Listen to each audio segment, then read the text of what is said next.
Hello, we are part of the Professional Action Network for Special Education. Um, our project is called Creating Small Groups, and welcome to the Spring Fire Summit 2022. We are going to discuss creating small groups in order to differentiate for guided reading and guided math groups. I am Melissa Hall, and I teach special education, kindergarten through second grade at Highland Turner Elementary in Breathitt County. And my name is Jeremy Hall, and I teach special education in grades 3 through 6 at Highland Turner Elementary in Breathitt County. Small group station teaching is an effective way to differentiate instruction and reach all students on their instructional level. Creating those homogeneous groups of students needs to be evidence-based for cohesiveness and sustainability. A systematic approach for analyzing student data to create small groups for guided reading and guided math instruction is necessary.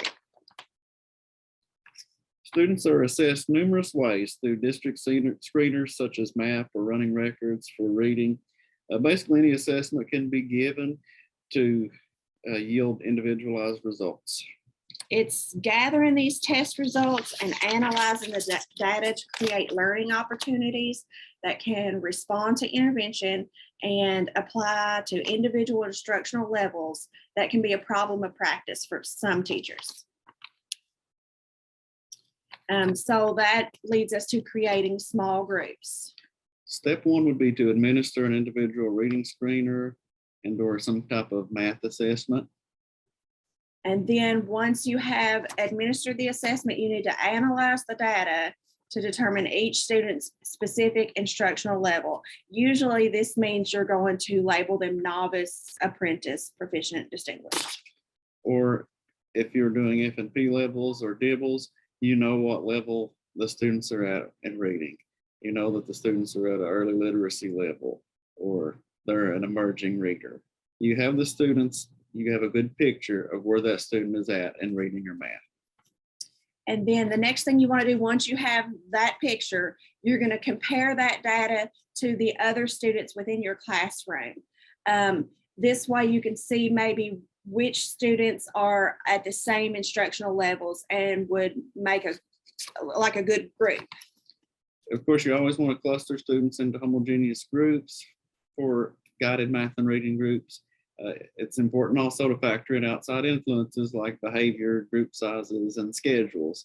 And I know those things can be issues to work through sometimes, but if you know that two students don't get along, even if they're on that same level, it might be a good idea to separate their groups, adjust the groups a little bit as necessary.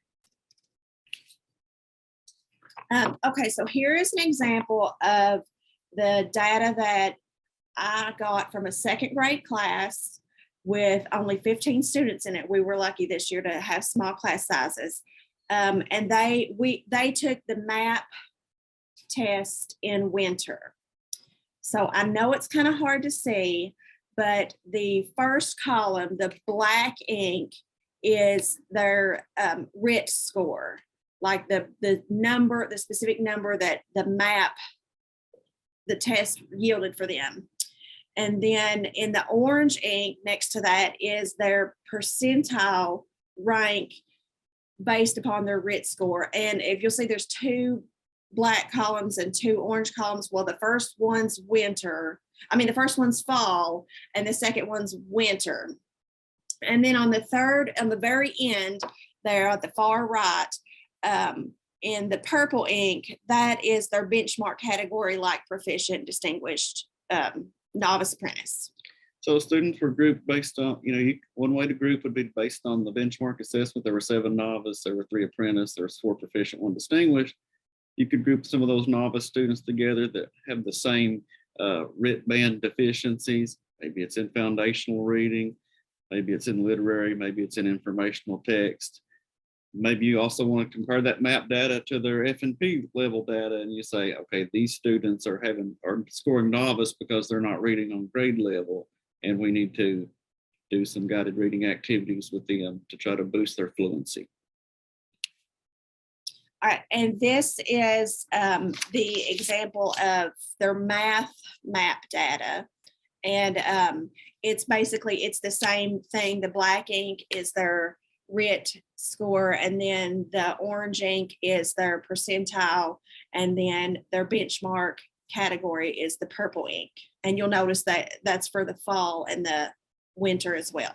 And again, students can be grouped based on the benchmark. Your novice students will oftentimes on math have similar deficiencies. Maybe it's numbers and operations, maybe it's something with geometry, maybe it's measurement data, but you can look at what those students are, what they're having issues with, and then you can tailor your groups and activities to try to build on those weakness areas.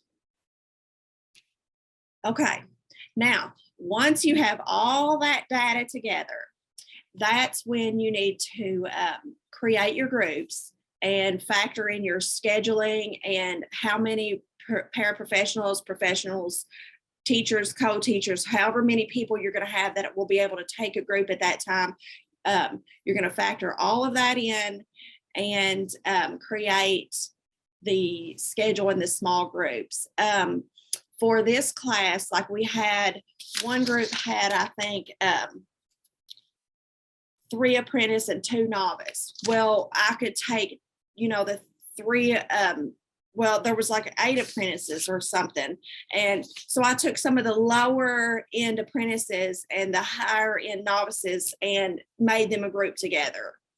Tell them about the meatloaf and the. So when, you group the students, and the students they don't know which group they're in. They don't know if they're in a lower group or higher group, because everybody's getting pulled for groups at some point, no matter what level they are. So those groups are called meatloaf, mashed potatoes, salsa, apples, oranges, bananas, just whatever kind of name that you want to choose. But we usually do 40-minute stations that are divided up into 2 20-minute groups.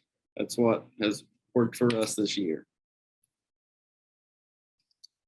Okay.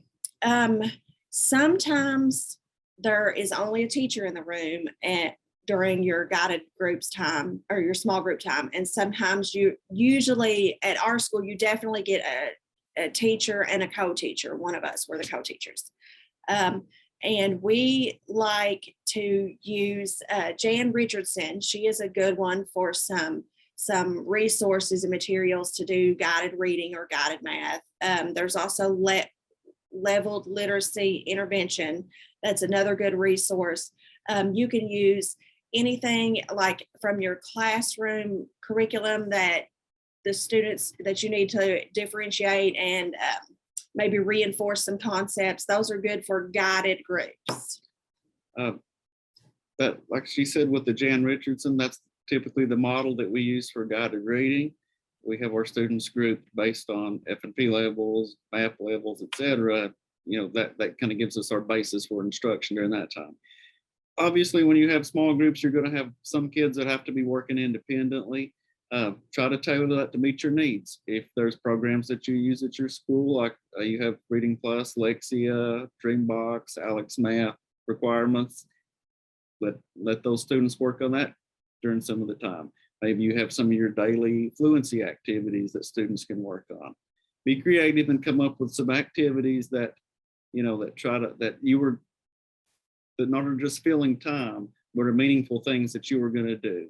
This can be a time to help you through your day when students are working independently. And of course, some of it will have to be differentiated on their needs, but once students get in the groups and get used to working, the independent students, they want their teacher time too. They're going to be working just as hard as the students that are with you in the small group setting. Teachers, co-teachers, or paraprofessionals will have reading or math groups for student stations. The guided reading groups will be at the same level from Dibbles, F&P, maybe their Lexile levels. And guided math groups will be at their same learning level based upon data as well. The map, a district standard, any kind of classroom assessment. You may notice that you need that 3 or 4 students still need some extra help in this area. Well, you might pull them one day as in a guided group for your time, and then the other students, of course, are working independently. You have to tailor your groups to meet your needs at your school. Every school has different curriculum needs. At our school, they look at groupings periodically. They kind of see what's working, which students are showing growth, and they adjust the group sizes and as necessary. So you kind of got to have some flexibility there. But these small groups will allow strategies and practices to take place on individual instructional levels so you can see maximum progress and growth. I can't say enough good stuff about small groups. However, I know it can be overwhelming at first. So if you get all your data together and you get stuck, please feel free to email us, either one of us. I'd be happy to help. The most important thing to me is just don't be afraid to try. I know it's scary. I know it seems like a big ordeal or task, but you really do get a lot of bang for your buck with that time with those small groups of students working on working to their individual tailored needs. Thank you. Thank you.